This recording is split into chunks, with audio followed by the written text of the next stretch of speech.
He pulled a gun on me in broad daylight, no warning. No reason, just rage behind a badge. 5 minutes later, the same cop who called me a threat was in handcuffs, begging for answers because the man he tried to arrest. I was the FBI director sent to investigate him. On that day, he pulled a gun on me. Right there. No warning. No questions. Not even a second glance. Just the cold click of metal. The hollow bark of a command. Hands where I can see them. Now. And suddenly, every sound in the gas station, parking lot drowned beneath the sound of my heartbeat. My name is John Kennedy. I was not doing anything but standing by the curb, waiting for my Uber to show up. I had just come out of a community center. I help fund dressed in an old gray hoodie, black jeans with a tear at the knee, and sneakers that had long given up on looking fresh. That is what I always wear when I want to blend in. And I did, until the moment I apparently stopped looking safe. The officer was white, tall, probably mid-40s, bald. His face pinched with the kind of permanent suspicion that does not just watch people like me, it hunts us. He wore his badge like a weapon, not a duty. His name tag read Briggs. His voice cracked through the air like a whip, louder than necessary, sharp enough to slice the skin from dignity. "Step away from the building," I said, hands up. I did not argue. I did not move fast either. I raised my hands slowly, deliberately, palms open. Around us, silence spread like a fire. A woman pumping gas ducked behind her car. A man pushing a stroller turned abruptly. No one came closer. No one said a thing. The only sound was Briggs' heavy breathing and my own pulse banging in my ears. He stepped closer, gun still raised. The sun was high bright, golden, casting long, twitching shadows under our feet. But nothing about this scene was warm. "What is in your pocket?" He snapped. "My phone." "That is it. Take it out." Slowly. So I did. I reached down with 2 fingers and pulled out my old, cracked phone, showing the Uber app still open, the little car icon inching toward me on the screen. "I was just waiting for a ride," I said calmly. "Did someone report something?" "You match a description." He barked. "Of who?" Dante questioned me. He yelled, stepping forward again. That is when the gun touched my temple. That cold circle of metal too real to be anything but fatal. His finger tightening on the trigger, his eyes narrowed. But there was something else in them too, uncertainty. I was not afraid in the way he expected. I did not beg. I did not flinch. I just looked at him. Not defiant. Not angry. Just steady. I knew this would happen one day.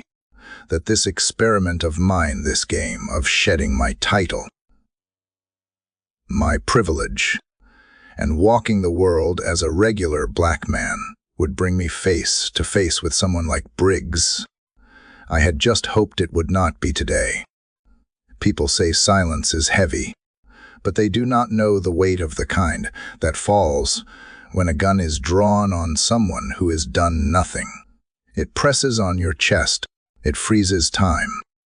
It makes cowards out of everyone within earshot. "Why are you still looking at me like that?" Briggs growled.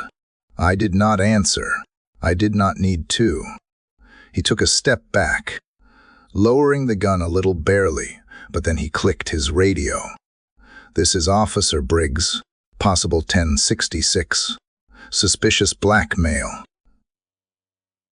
late 30s, resisting instructions, requesting backup. He looked back at me, smug now, like he would won something. And then, a sharp voice cut through the static on his shoulder. "Briggs, hold position. Cease engagement. Stand down." He froze.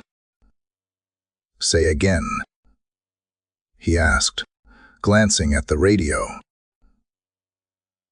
"Officer Briggs, do not touch the subject. Fly en route to your location. Do not move." The words "fly en route" hit the parking lot like lightning. A lady gasping behind her steering wheel. A guy recording with his phone, suddenly straightening up. I dropped my hands. Briggs looked at me, suddenly less predator, more pre. "What the hell's going on?" he muttered, and I finally smiled, just a little. "You really should have read the briefing this morning," I said softly. That is when the black SUV pulled up. Glossy. Silent. Government plates. 3 men stepped out. All suits. All focused. They did not even look at Briggs. One of them came directly to me, nodded respectfully, and said, "Director Kennedy, are you all right?" "Director. Not Mr. Not suspect. Director."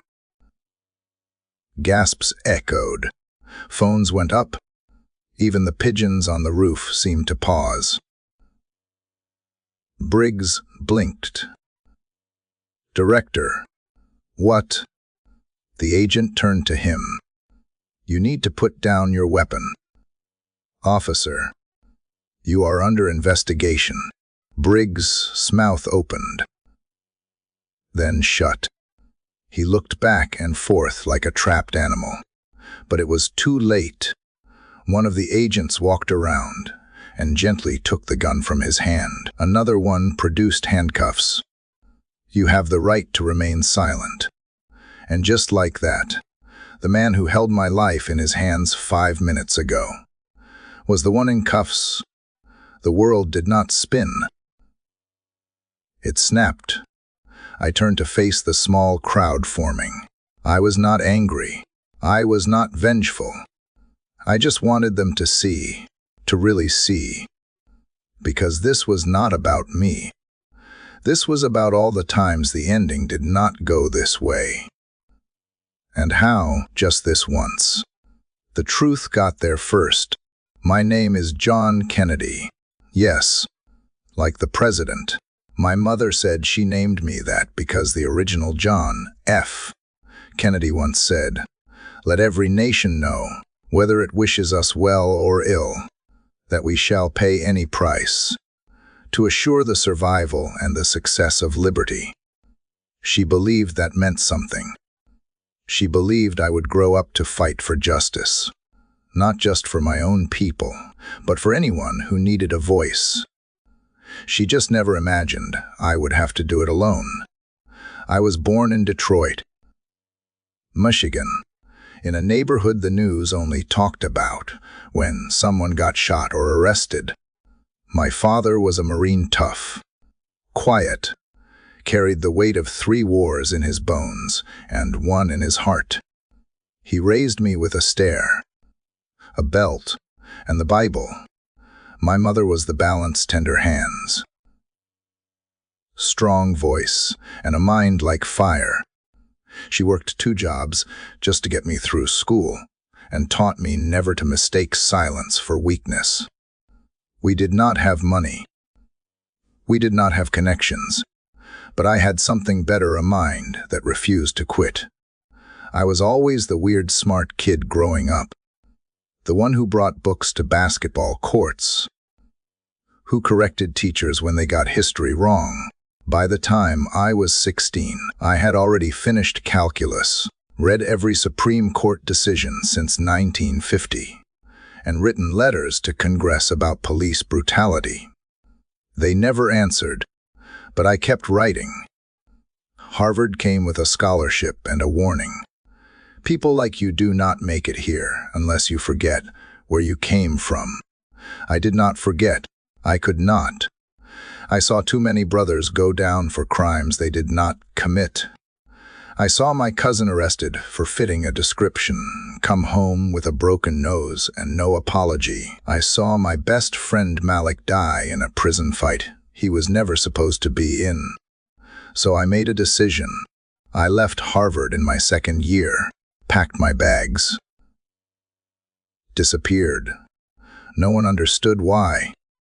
You had everything, they said, but they did not see what I saw. They did not understand that power without purpose is just performance. I joined the Bureau under a special division, Internal Integrity Operations. Fancy name for one of the dirtiest jobs in America. Watching the watchers. We did not go after drug dealers or foreign terrorists. We went after the ones wearing badges and suits who thought they were untouchable. Corrupt judges. Dirty cops. Politicians laundering hate under the name of law. And we did it quietly. No cameras. No headlines. Just case files stacked with cold facts and hot blood. I worked my way up, not with charm or privilege, but with grit. The day I became director of that division, no one clapped. No press conference. No fanfare. Just a new badge, a new target, and 100 more enemies who'd rather see me buried than promoted. But I did not care. I had work to do. I moved city to city, disguised myself, studied the streets, ate at corner diners, slept in motels with broken acts, talked to people the government forgot. I wore worn-out clothes so I would look like everyone else, because that is who I was fighting for. You see, there is power in invisibility. When people think you are no one, they show you who they really are. That is how I met Officer Briggs. I had been tracking reports for months, anonymous calls, video clips that never made the news, stories whispered by terrified parents. Briggs had a reputation. His name came up in every circle like a ghost you pray does not knock on your door. 6 complaints. 3 investigations. 0 consequences. The system protected him until I entered it. The plan was simple. Catch him in the act. With witnesses. On camera. No way out. It took weeks. I walked the same block every day at the same time. I let him see me. I made sure he noticed the hoodie, the posture, the threat. And today, he finally bit. He drew his gun. He said the words. He tried to crush me under his boot, like so many before me. But this time, he picked the wrong man. People think justice is about revenge. It is not. It is about restoration. About telling the truth in a world built on lies. And sometimes, to tell that truth, you have to step into the dirt, wear it like skin, and wait for the moment they show their hand. That was my life, a quiet war waged from within the belly of the beast. But it came with a cost. No family. No marriage. No weekends, just case files and hotel coffee. My father died thinking I sold out. My mother passed away before I'd tell her I was making a difference. And me, I lost count of the nights I stared at ceilings wondering if I was even doing the right thing anymore. Until today. Today reminded me why I started. Because one gun, one moment, one choice can reveal everything. I was not just fighting for myself. I was fighting for every black boy stopped for walking, every Latina mother frisked at a grocery store, every Muslim teen dragged out of class, every disabled veteran ignored by the system he served. I was fighting for the people America forgets. And I was not done, not by a long shot. His name was Daniel Briggs, but in the precinct, they called him Iron Hand, not because he was strong, not because he was brave, because he did not bend not to reason, not to rules, not to the people he swore to protect. Briggs believed in one thing above all: power, and the badge gave it to him. He was not always like that. At least, that is what his old academy instructor said. Once upon a time, Briggs had dreams of serving justice, of making a difference, of rising through the ranks and being remembered as a good cop. But somewhere between his second divorce and the third time he walked away from an excessive force investigation without consequence, those dreams curdled into something else. Resentment, entitlement, rage. Briggs was in his mid-40s now, tall, heavyset, with a buzz cut and a bulldog-esque face. His eyes were always narrowed, as if suspicious of the very air around him. He carried his gun like a trophy and talked like he was still on a battlefield. His uniform was crisp, pressed, and always one size too tight, as if the tightness made him feel more in control. He had been with the department 17 years. 17 years of citations, complaints, and cover-ups, 6 internal affairs investigations, 3 civilian complaints of racial profiling, 1 shooting ruled justified, though the footage never quite matched the report. But none of it stuck. He had friends in high places, captains who owed him favors, union reps who knew how to bend the press. And in his mind, every suspect was a threat. Every black man in a hoodie was 1 second away from drawing a weapon. Every protester was an anarchist. Every poor neighborhood a war zone. He did not see civilians, he saw combatants. And he saw himself as the last man standing between order and chaos. That is why he hated guys like me, because I did not play the part he wanted me to play. He wanted fear, compliance, apologies, but I gave him silence, stillness, a gaze that did not flinch, and that scared him. Briggs grew up in Tulsa, Oklahoma, in a family of lawmen. His father was a sheriff, his uncle a federal agent, his older brother SWAT. He was the youngest, the one who was always trying to prove he was tough enough to wear the badge. And when his father died in the line of duty, something inside him hardened. He carried that grief like a weapon, but instead of pointing it at the pain, he pointed it at the people who reminded him of everything he could not control. People like me. He moved to the city in his early 30s, hoping to disappear into a bigger pond, but the same demons followed him. Anger, suspicion, and an addiction to control. He would bark orders at teenage boys like they were soldiers, pull over mothers for broken tail lights, and drag them out of the car if they spoke too loudly.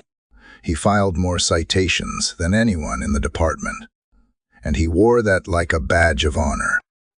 And when people complained, he called them soft, Back in my day, we did not have to tiptoe around feelings. He once said in a locker room, "You see a threat, you eliminate it." The young officers looked up to him, not because they respected him, but because they feared him. He had a way of making you feel small just by walking past, a way of twisting words to make brutality sound like bravery. And every time someone pushed back, he doubled down. Then the videos started. First, a cell phone clip of him slamming a young black boy against a wall for loitering outside a convenience store. Then a body cam showing him yelling at a woman to speak English during a traffic stop. Each time, he claimed the footage was out of context. Each time, the department circled the wagons, but not this time. This time, he picked the wrong suspect, me. When he saw me outside the gas station, he did not see a man waiting for a ride. He saw a narrative, one he had played in his mind 1,000 times. A dangerous black male. A threat. A target. And he reacted like he always did, with force first. Questions. Never. But this time, someone was watching. Me and my team. We had been gathering evidence for weeks, not just on Briggs, but on the systemic protection he received. The way internal complaints were buried, the way his captain flagged warnings, but never followed through. We had testimonies. Recordings.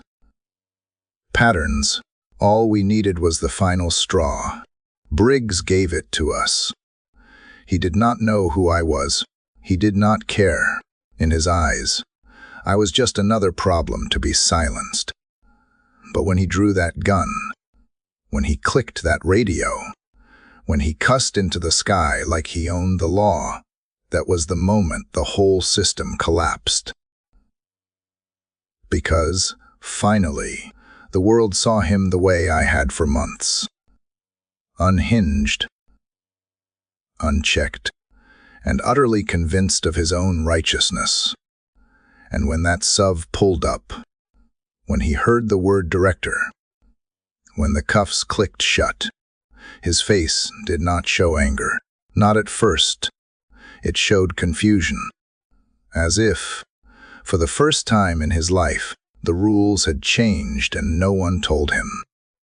As if justice had turned around and looked him straight in the eye and said, "Now it is your turn." It was not the gun that made it go too far. It was not even the shouting. It was the way he said it. Like I was not a man. Like I was not even human. I remember every syllable, how they sliced through the sunlight, how they made the woman at the pump 2 rows over wince and lower her head. You people think you can just stand around, look suspicious, and play the victim when we show up? Let me tell you something, your kind does not scare me. My kind. There it was. The moment every mask came off. The moment prejudice stopped pretending to be procedure. My kind. I stood there, hands still in the air. Not moving. Not speaking. I did not need to. The silence between us said more than any courtroom ever could. And yet he kept going. Pacing now, gun still in one hand, the other clenching and unclenching like he needed something else to punish. I have dealt with your type before, he growled. Think you are clever. Think you are above the law. You do not even belong in this part of town.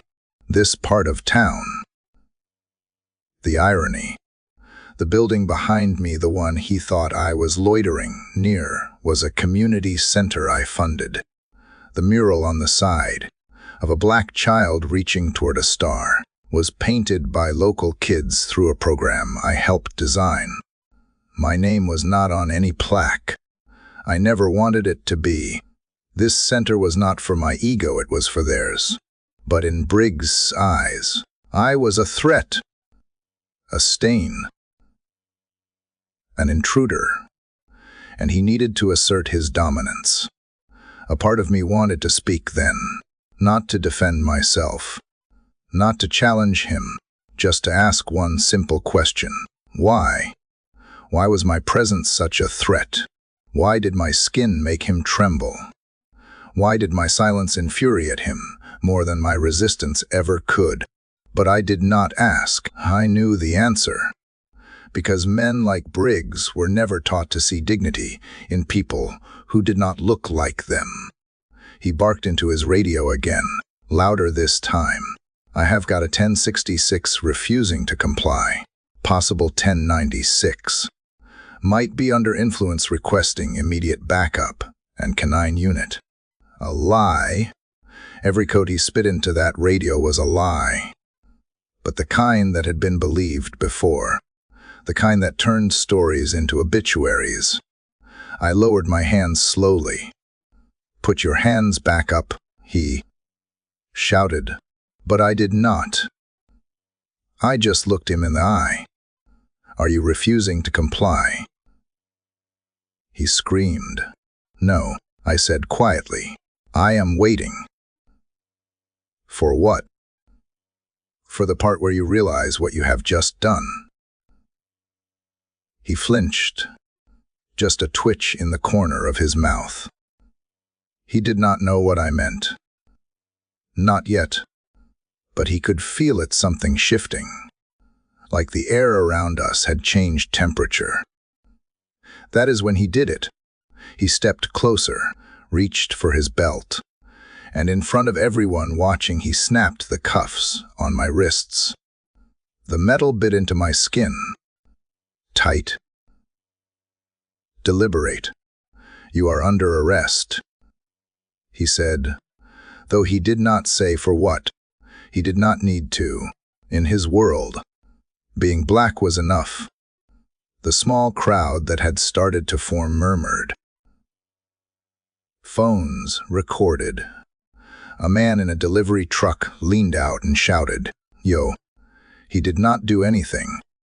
Briggs turned to him. "Back off, or I will make it your business too." That is when a little girl tugged on her mother's shirt and asked, "Mama, why is that man yelling at the nice man from the center?" And the mother, bless her, whispered back, "Because he does not know who he just messed with." I did not smile. Not yet. I looked down at the cuffs, then back up at Briggs. "You sure you want to do this?" I asked. "I am sure you will regret being born." He snarled. 5 words. 5 words that would become the headline of every news outlet in the country by nightfall. That is when the first SUV appeared. Black. No markings. But Briggs noticed. His stance changed. He stepped back, hand still near his holster, unsure. Another vehicle. Then another. Doors opened.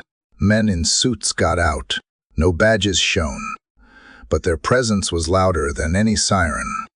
The crowd parted instinctively. One of them walked directly toward us. Tall, calm, eyes hidden behind sunglasses. He looked at me. "Director Kennedy, we are here. You are clear." Briggs blinked. "Director, what?" The man turned to him. "Officer Daniel Briggs, please remove those handcuffs." Immediately. Briggs stammered. He is a suspect." He refused. The agent held up a hand. "You have just unlawfully detained the head of the Federal Bureau, Internal Oversight Division. You are no longer in control of this scene." The gas station fell silent. Birds stopped chirping. Even the wind seemed to pause. Briggs turned pale. His mouth opened, but no sound came out. I held out my wrists. The agent stepped forward and unlocked the cuffs. I rubbed my wrists gently and turned back to Briggs. "5 minutes ago, you thought you were the law," I said. "And now," I stepped closer, "you are evidence." It happened in less than 5 minutes. 5 minutes between a man barking into his radio with fire in his throat and that same man standing frozen like a statue carved from fear. Briggs did not lower his weapon at first. His hand twitched near the holster even after the agent surrounded him. He looked around like a man waking up inside someone else's nightmare. And maybe he was, because nothing in his training or ego had prepared him for this moment. The man who just unshackled my wrists stepped forward again. He was Special Agent Michael Grant. He did not introduce himself with a title. He did not need to. The way he walked, the way the other agents mirrored his every move, it told everyone who was really in charge now. "Officer Briggs," Agent Grant said, his voice cool. "Even, you are to immediately surrender your firearm and submit to administrative detainment. This is not a request." Briggs sputtered. "On what grounds?" "I was responding to a call. I did not do anything wrong." Grant did not blink. "You detained a federal officer under fabricated codes, initiated use of force without provocation, and issued slurs in front of witnesses and cameras. And," he added, glancing at the crowd around us, "you did all of it on record." Phones were still raised. The woman with her daughter had moved to the front of the sidewalk now, her arms crossed. The man from the delivery truck had turned on his hazard lights and gotten out to film from another angle. People were not whispering anymore. They were watching. Briggs took a small step back. Then another, like he could will himself into invisibility. "This is insane," he said, trying to laugh. "This guy, he is just playing dress up. I do not care who he says he is. There is no way. I am not saying." I cut in. I stepped forward now, slow and deliberate, and reached into my hoodie pocket calmly and pulled out a black wallet, flipped it open, held it up. Federal seal, my full name. Clearance badge with a gold trim that most agents never even see. I held it up so Briggs could see every corner of it, so the camera lenses could reflect its weight. John Alexander Kennedy, Director of Internal Integrity Operations, Department of Federal Oversight. Confirmed. Grant announced. Briggs' breath caught in his throat. And that is when the badge slipped from his hand. It hit the pavement with a flat, soulless clack. He did not pick it up. He did not even bend down. He just stared at me, his face drained of color, of fire, of everything except the hollow echo of realization. Agent Grant nodded once. Another agent stepped forward and gently reached behind Briggs, taking the firearm from his holster like you would remove a toy from a child who finally understood it was never a weapon. Wait. Briggs stammered. "You can see just this is my life. My job. I was following protocol. I thought he was." "What?" I asked quietly. He turned his eyes to me. "What did you think I was?" He opened his mouth. No answer came. That was the first time he saw me. Not the hoodie, not the skin. Me. and it terrified him. He had built his entire world on the assumption that people like me did not belong above people like him. That authority wore his face, that truth walked like he walked, that justice only bowed when he told it to. But today, justice stood up, and it looked like me. A black SUV door opened behind us. A high-ranking supervisor from the department had arrived. I could tell from the glint of silver stars on his lapel. He did not say much, just nodded at Grant, then turned to the growing crowd. "Ladies and gentlemen," he said, projecting without shouting, "we apologize for the incident that occurred this afternoon. This matter will be handled with full transparency, and the public will be informed of every step taken. No one is above the law." His eyes landed on me for just a beat longer, and then softly, but clearly he added, "And no one should ever feel beneath it either." Applause broke out. Not thunderous, not theatrical, just honest. From a crowd of people who had seen too much, swallowed too much, believed too little for too long. Someone shouted, "We love you, Kennedy." I turned and nodded. Just once, not as a gesture of pride but of promise. Then, as Briggs was walked into the back of the second SUV uncuffed, but contained, I saw his eyes flicker toward me one last time. And I saw it. Not hatred, not even fear, but shame.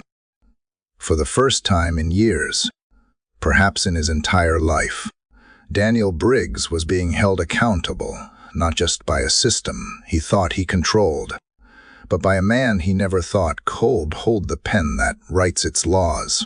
The SUV drove off. The badge still lay on the pavement. No one touched it. No one needed to. It belonged to no one now. And the air felt lighter, because for the first time in a long time, it was safe to breathe. They thought they were watching me. They followed my footsteps on sidewalk cameras.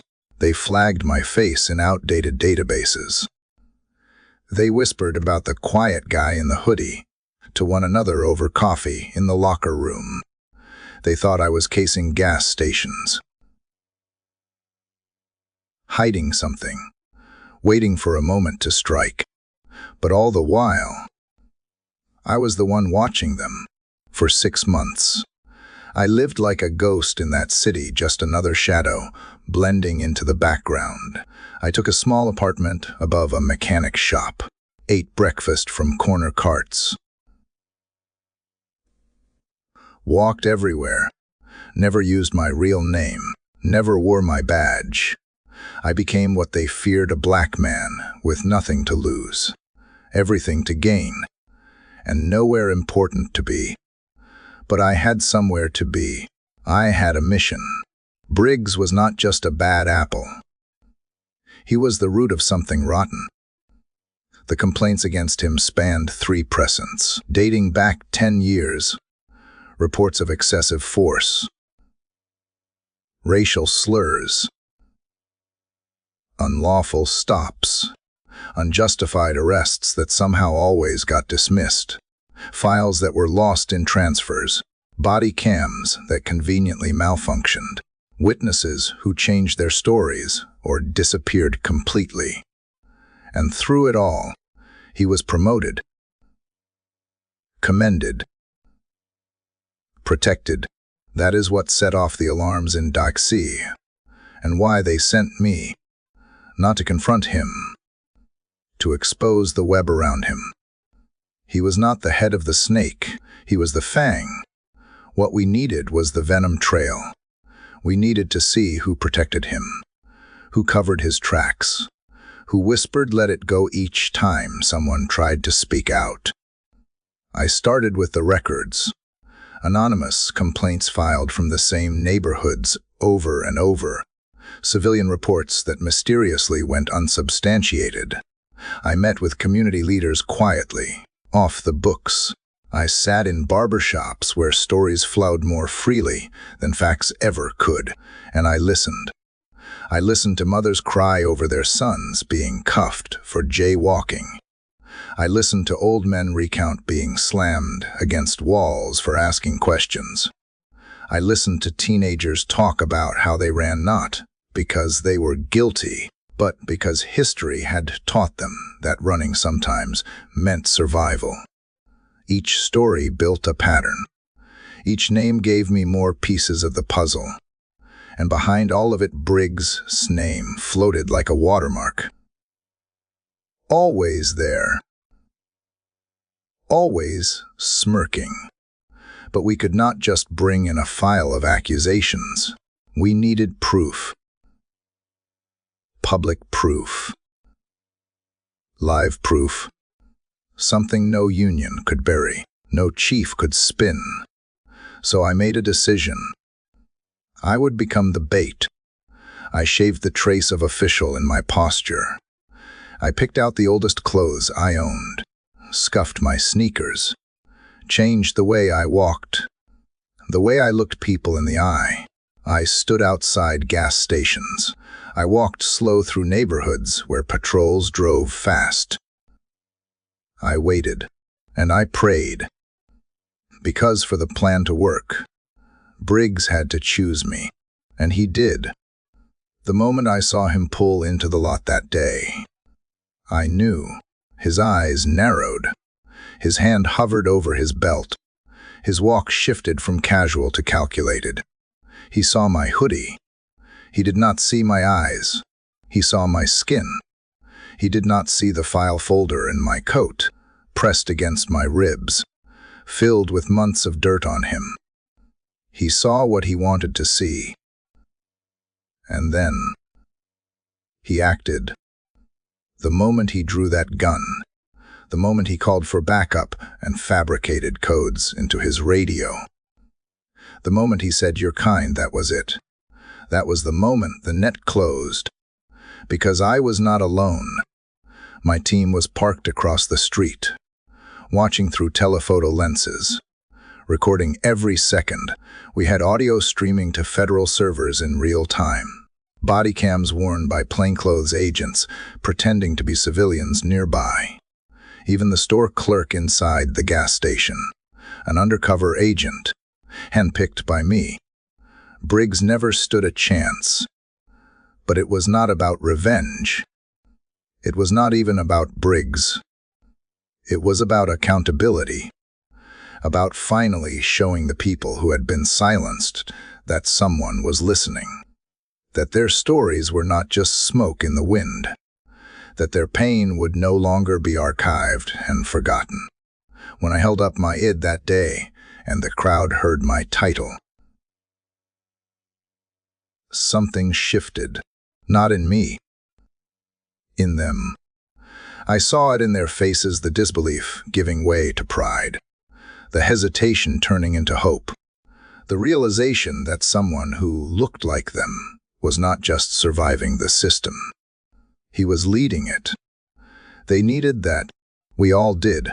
Because justice is not a uniform or a badge or a gun. It is a mirror. And when the system finally looked at itself through my eyes, it blinked. And for the first time in a long time, it saw the truth. There is a sound you do not forget. It is not loud. It is not violent.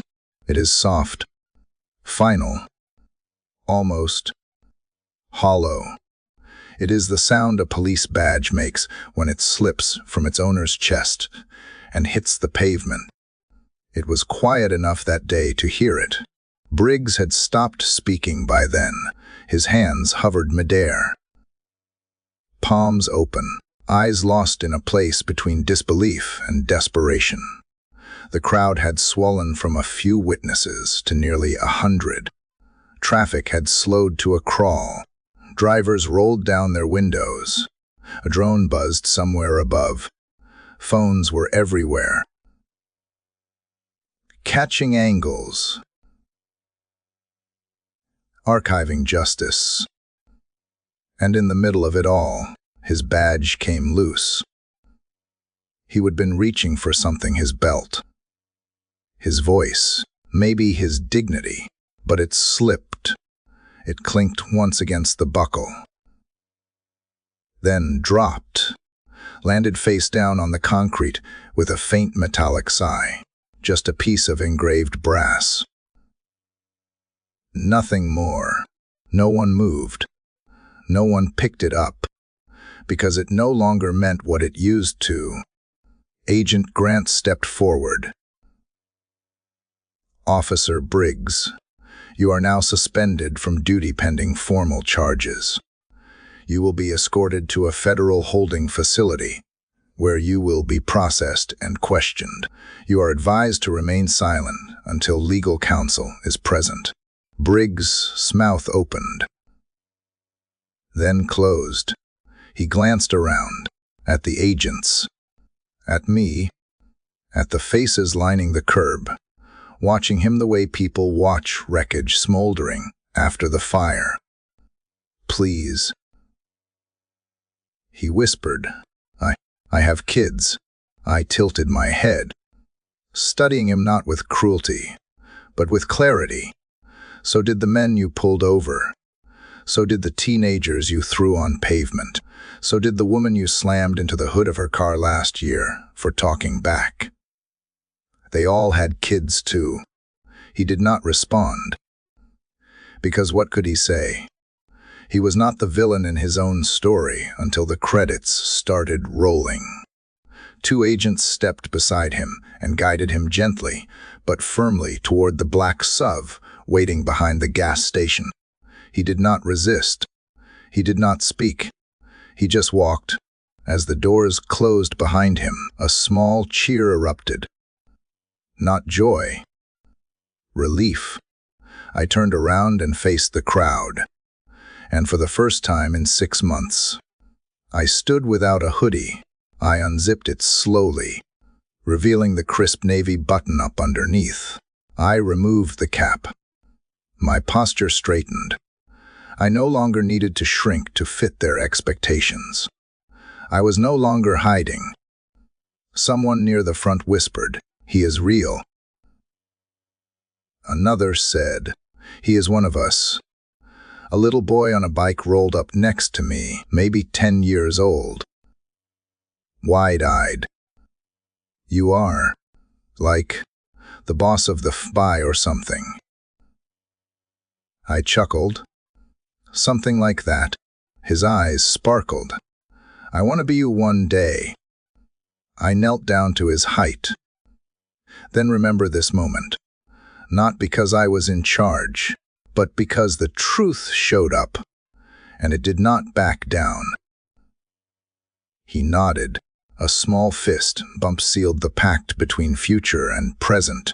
I stood again, looking around.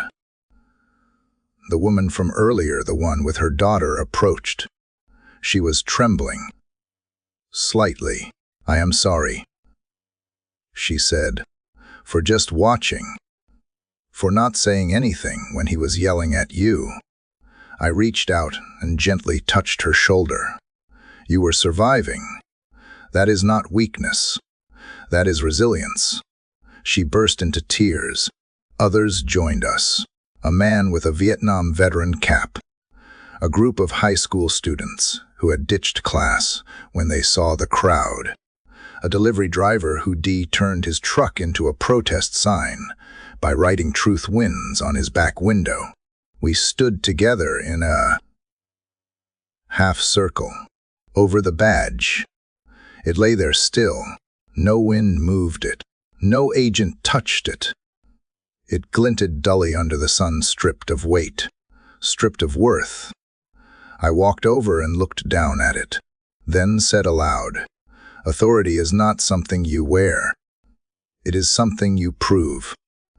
Someone in the crowd said, "Damn right." And then, one by one, people turned and walked away, not out of disinterest, but because they would seen what they came to see. Not revenge. Justice. That badge remained on the ground until the street cleaners came hours later. They paused when they found it, looked around, then swept it up with the rest of the debris. No ceremony. No honor. Just a discarded symbol of a system that finally met the man who refused to be its victim. It did not take long. By nightfall, my face was on every major news outlet across the country. Not the face in the hoodie, caught in blurry cell phone footage. The real one. The man beneath it. Breaking: black man detained by officer, revealed to be FBI director. John Kennedy, the man who turned the tables on racist policing. Justice in real time. What happened when the FBI watched the watchers? The headlines ran like wildfire on television, on phones, on feeds people could not scroll fast enough. But more powerful than the media's voice were the voices that had once been silent. Because this time, the people spoke back. Across America, they posted their stories. My brother was handcuffed on our own porch for fitting a description. We filed a report. Nothing happened.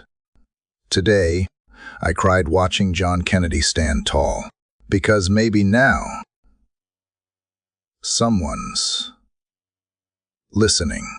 I am a cop, and I am ashamed that Briggs ever wore the same badge as me. Thank you, Director Kennedy, for reminding us what honor is supposed to look like. I teach history, and I rewrote my lesson plan tonight. Tomorrow, my students are going to learn about the day justice put on sneakers and stood still instead of running. I did not ask for the attention. I did not want the spotlight. But I understood its power, so I used it. The morning after Briggs was taken into custody, I gave a single televised statement. No teleprompter, no prepared remarks, just a microphone and the truth. My name is John Alexander Kennedy, I said, staring directly into the lens. And what happened yesterday was not an act of vengeance. It was accountability, not just for one officer, but for the culture that allowed him to believe he was untouchable. The cameras flashed. Reporters leaned forward. I continued. Justice is not only something we seek in courtrooms. It is something we must demand in streets, in schools, in systems built to protect but too often used to oppress. And I am not the exception. I am the evidence that truth does not need a badge to be believed. It just needs to be seen. The clip went viral within hours. Late-night hosts replayed it. Podcasts broke it down frame by frame. Celebrities shared it with captions like, "This is leadership." Protest organizers quoted it through megaphones. And somewhere in Middle America, a teenage boy watched it in his bedroom and whispered to himself, "Maybe I can be more than what they see." But the ripple effect did not stop there.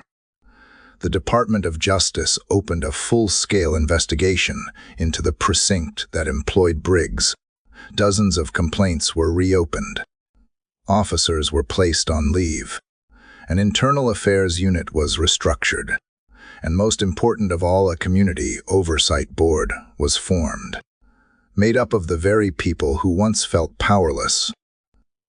Mothers, teachers, veterans, students, real people. And the man asked to train and mentor them, me. I could be said no. I would earn my desk job, my salary, my quiet office overlooking the Potomac. But I did not join the bureau to sit behind glass. I joined to break the mirrors that distort who we are and replace them with windows that show what we can become. So I said yes. I walked into rooms I was never invited to before, not as a guest, but as a reminder that the badge does not grant you immunity, and silence does not grant you peace. There was pushback. Of course, there always is. Anonymous emails, thinly veiled threats, a few voices on the news calling me dangerous, radical, a disgrace to law enforcement. But for every attack, there were 10 more messages from kids, from mothers, from strangers who said, "Thank you." And that was enough. One day, I sat at a diner just outside the city, alone, drinking coffee, hoodie back on, not to hide but to feel grounded. A man approached, older, white, work boots, oil on his hands. He sat across from me without asking. "I did not believe you at first," he said. I raised an eyebrow. He nodded, thought it was all performative. Theater. A stunt. But then I watched you speak, and I realized something. "What is that?" I asked. He looked me in the eye. "You were not just protecting people. You were protecting the truth. And that takes more courage than any gun ever will."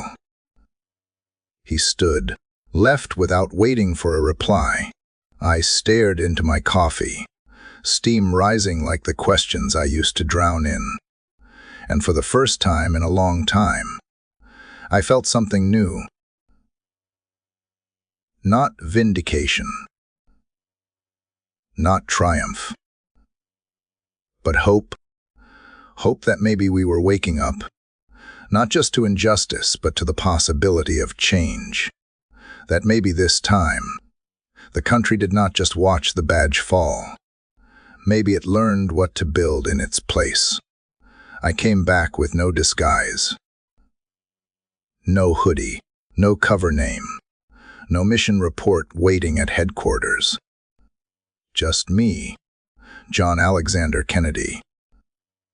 Black man, son of a Marine, son of a mother who prayed more than she slept. The boy who once believed justice was something you earned, not something you demanded. The man who now knew better. The same cracked sidewalk greeted me outside the old community center. The mural was faded now, sun-bleached and chipped, but still standing.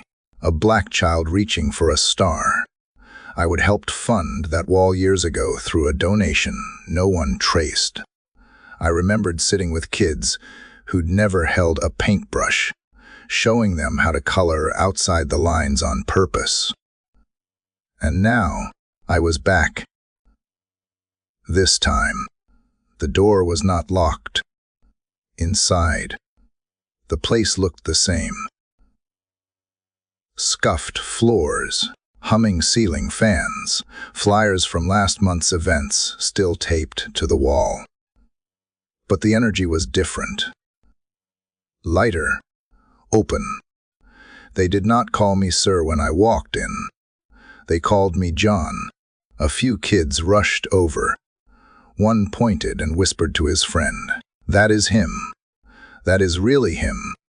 Another grinned and offered me a bag of chips like it was currency. I sat on the floor with them, asked about their schools, their dreams,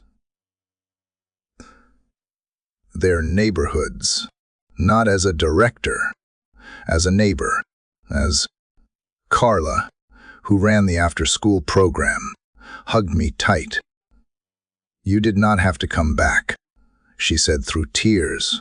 I pulled away, looked her in the eyes. "I always had to come back.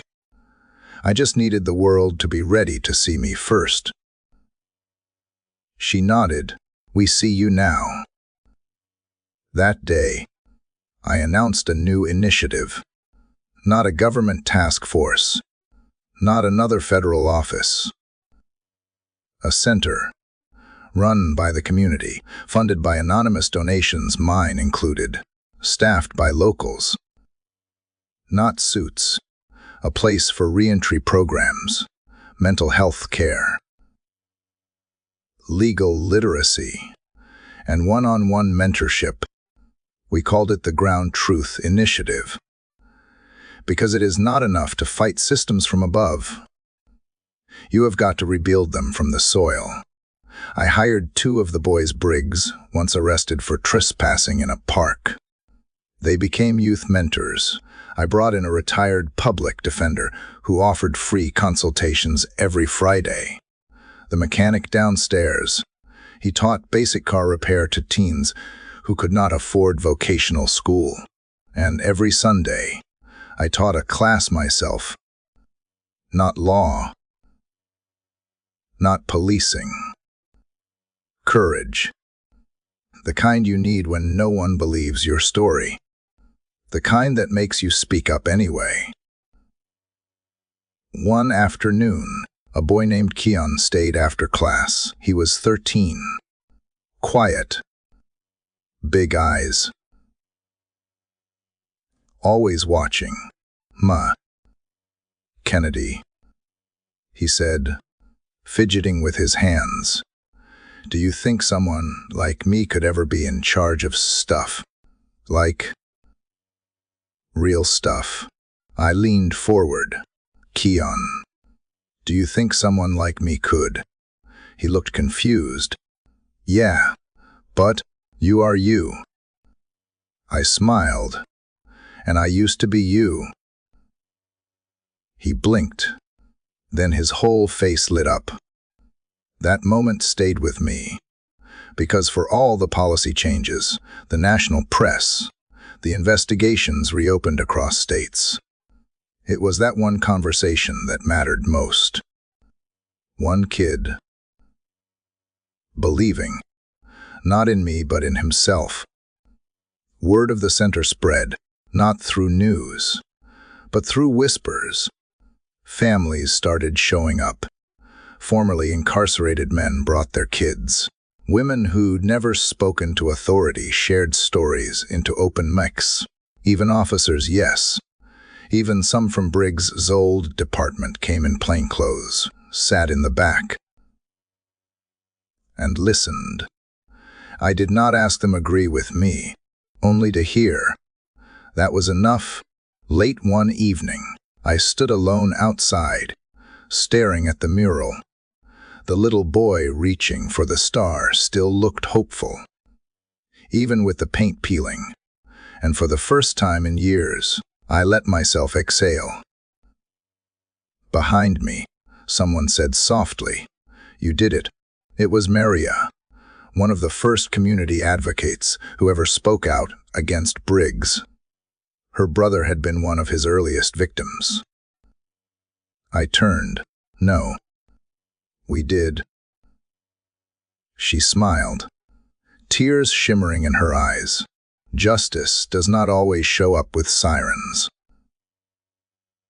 She whispered, "Sometimes it walks through the front door and holds your hand."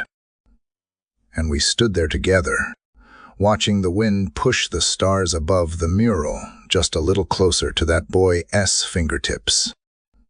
The kids called it Hoodie Day. It started as a joke. A few teenagers in the program thought it would be funny if they all showed up wearing gray hoodies like mine, the one the world saw on TV the day Briggs pulled a gun on me. But by the time I walked into the center that morning, every single child, volunteer, and even a few shy city workers wore one. Some had their hoods up, others wore them loose, but all of them stood tall, I walked into the main hall and stopped. It was not just hoodies. It was what they meant. They were not hiding. They were honoring. Kian was the first to speak. He stood at the front of the group with a microphone, his voice cracking just a little but strong with conviction. Director Kennedy, this is our way of saying we saw you, and because of you, they are going to see us too. Applause broke out.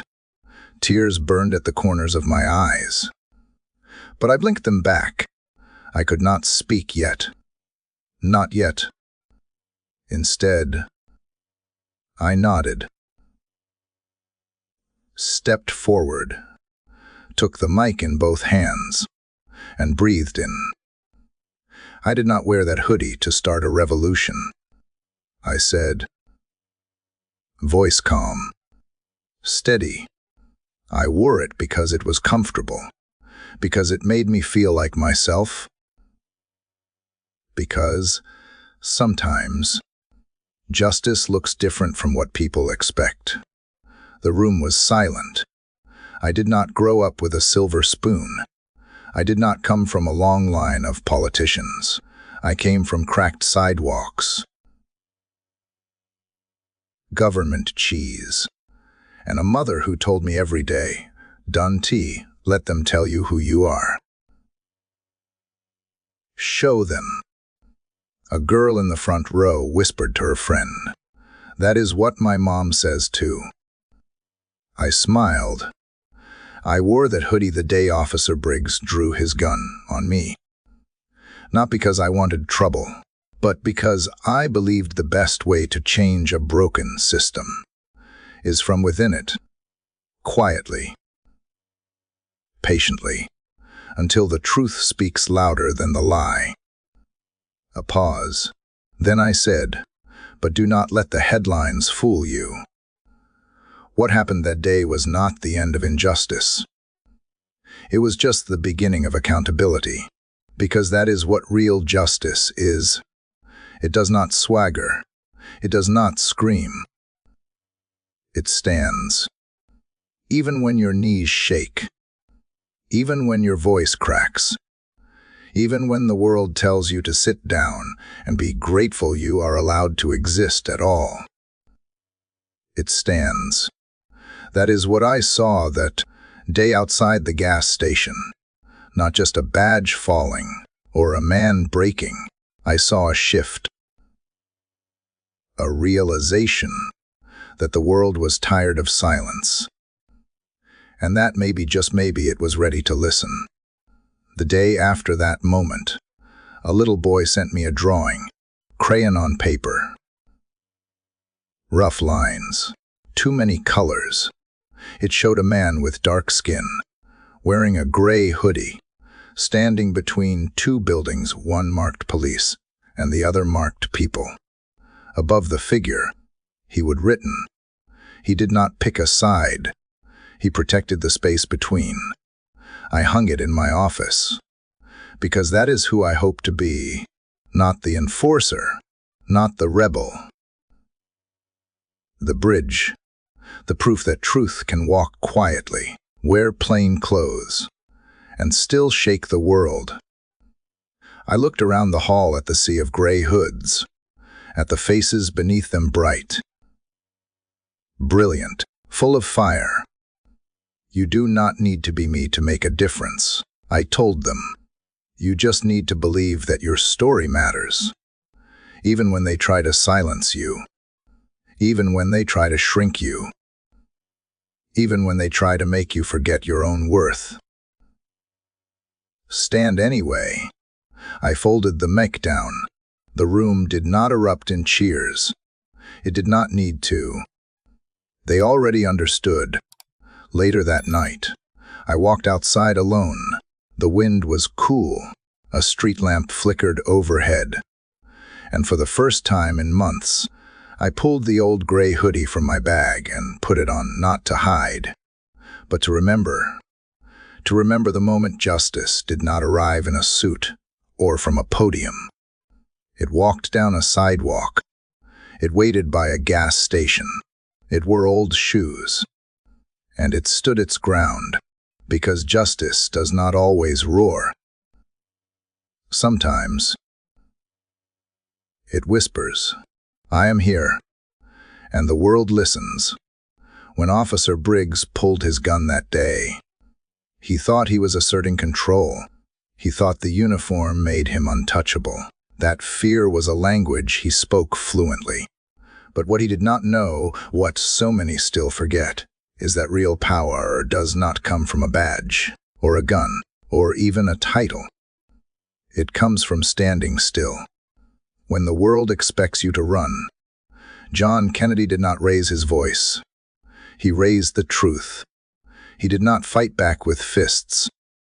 He fought back with facts, with patience, with resolve, and when the system turned on him, he turned the mirror back on it. In doing so, he reminded us that justice is not about punishment. It is about protection. It is about accountability. It is about building a world where no child has to grow up thinking silence is safer than speaking up. And above all, he showed us that even when you strip away every symbol of authority, character still stands. So let this story echo. You do not need a title to lead. You do not need a badge to be brave. And you do not need anyone else's permission to stand up for what is right. Because sometimes the most powerful form of justice wears a hoodie and waits patiently for the world to catch up. If this story inspired you, do not stay silent. Like to honor the courage. Comment and share your thoughts. Your voice matters. Share this with someone who needs a reminder that truth always finds the light. Subscribe for more real stories that restore faith, ignite change, and remind us what we are capable of together. Thank you for reading.